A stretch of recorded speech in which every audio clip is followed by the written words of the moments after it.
இன்றைக்கு போக்குவரத்து துறை ஆணையரகத்துல அனைத்து வாடகை வாகன ஓட்டுநர்களும் பர்மிட் ஒப்படைப்பு போராட்டத்தில் ஈடுபட்டோம். அதற்காக இன்றைக்கு போகும்போது பாத்தீங்க அப்படின்னா போக்குவரத்து ஆணையரகத்தை நிறுவன உடனேயே போக்குவரத்து துறையினுடைய துணை ஆணையர் யுவராஜ் அவர்கள் நம்மளை அழைத்து பேச்சுவார்த்தையில ஈடுபட்டாங்க. அதாவது உங்களுடைய பல்வேறு கோரிக்கைகள் குறித்து போக்குவரத்து துறை ஆணையர் உரிய நடவடிக்கை எடுத்துட்டு இருக்காரு. மிக முக்கியமாக ஆட்டோமீட்டர் கட்டணம் உட்பட அனைத்து கோரிக்கைகளுக்காகவும் இன்றைக்கு போக்குவரத்து துறை ஆணையர் தலைமைச் செயலகம் தான் சென்றிருக்காரு. அதிகாரிகளை சந்திப்பதற்காக பல்வேறு விஷயங்களுக்காக சென்றிருக்கும் போது உங்களுடைய கோரிக்கைகளும் முக்கிய விஷயம் கவனம் பெற்றிருக்கு அப்படின்றத நமக்கு சொன்னாங்க. மிக முக்கியமாக இன்னைக்கு பாத்தீங்க அப்படின்னா நம்ம ஆட்டோ ஓட்டுநர்கள், சரக்கு வாகன ஓட்டுநர்கள் உட்பட அனைவருமே இந்த காப்பியை நான் போடுறேன், எல்லாரும் பார்த்துக்கோங்க. எல்லாரும் மிக முக்கியமா வச்ச கோரிக்கை என்னன்னா, இந்த ஆட்டோ தொழிலையே அழிக்கக்கூடிய வகையில இந்த போர்ட்டர் நிறுவனம் ஆட்டோக்கள்ல சரக்கு ஏற்றுது. இதை பண்ணக்கூடாது, இது சட்டத்துக்கு விரோதமானது என்று இந்த கோரிக்கையை மிக முக்கியமாக வைத்தவர்களே ஆட்டோ ஓட்டுநர்கள் தான். சரிங்களா? சரக்கு வாகன ஓட்டுநர்களும் இந்த கோரிக்கையை முன்வைத்திருந்தாங்க. அதன் அடிப்படையில் இது நீண்ட காலமாக, அதாவது கார்பரேட் நிறுவனங்கள் சட்டத்துக்கு விரோதமாக என்ன வேணாலும் பண்ணலாம் அப்படின்ற அடிப்படையில் இவங்க பண்ணிக்கிட்டு இருக்கிறாங்களே, எந்த விதமான உத்தரவும் இல்லாம அப்படின்னும் போது போர்ட்டர் மற்றும் இந்த ஊபர் நிறுவனம் இது போன்ற சரக்கு ஏற்றக்கூடிய ஆட்டோக்களில் பயணிகள் ஆட்டோக்களில் சரக்கு ஏற்றக்கூடிய நிறுவனங்களுக்கு எதிராக உடனடியாக உத்தரவை போக்குவரத்து துறை ஆணையர் பிறப்பித்திருக்கார். இதை தொடர்ந்து இந்த பேட்டர் ஆப் பாலாஜி இது போன்ற பல யூடியூபர்கள் சொந்த பயன்பாட்டு வாகனங்களை வாடகைக்கு பயன்படுத்தலாம் ரீல்ஸ் போடுறாங்க. அவங்க மீது காவல்துறைக்கு பரிந்துரை செய்து இந்த கடிதத்தை நாளை அல்லது நாளை மறுதினம் 2 தினங்களுக்குள்ள கொடுக்குறோம்.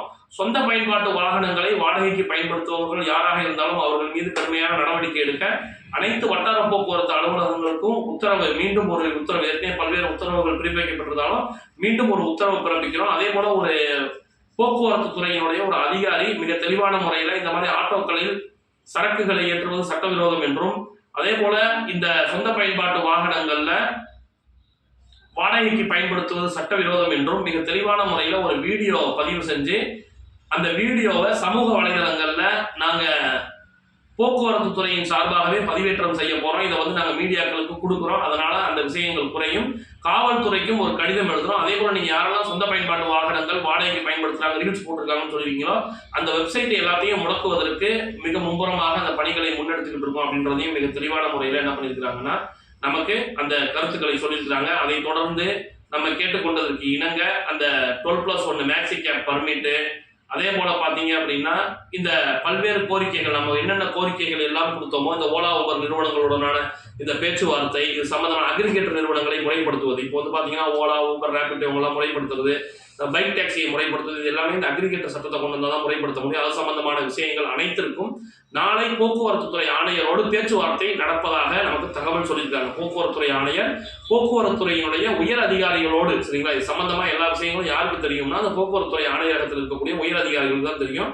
அவங்களோட பேச்சுவார்த்தை நடத்துறோம் அப்படின்றத போக்குவரத்து துறை ஆணையர் சொல்லியிருக்காரு. நேரம் பின்னர் அறிவிக்கப்படும். நாளைக்கு அந்த போக்குவரத்து துறை ஆணையரோடு பேச்சுவார்த்தை முடிந்த பின்புதான் நம்ம தெளிவாக இருக்கிறோம். இந்த போராட்டத்தை தற்காலிகமாக வாபஸ் பெற்றிருக்கிறோம்.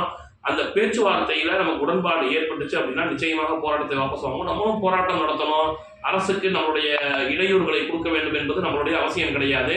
நிச்சயமாக அந்த போராட்டத்துல உரிய உத்தரவுகள் பிறப்பிக்கப்பட்டு நமக்கு சாதகமான சூழ்நிலைகள் ஏற்படும் என்றால், நம்முடைய கோரிக்கைகள் நிறைவேற்றப்படும் என்றால் இந்த போராட்டத்தை வாபஸ் பெற்றுக் கொள்வோம் என்பதையும் நம்ம இன்றைக்கு கூடுதல், அதாவது துணை ஆணையர் அவர்கள்ட்ட சொல்லியிருக்கிறோம். எனவே அனைவருக்கும் இதன் மூலமாக தெரிவித்துக் கொள்வது என்றால் இன்றைய போராட்டமும் நாளைய போராட்டமும் போக்குவரத்து துறை ஆணையரினுடைய இந்த முயற்சியினால் தற்காலிகமாக வாபஸ் பெறப்பட்டிருக்கு.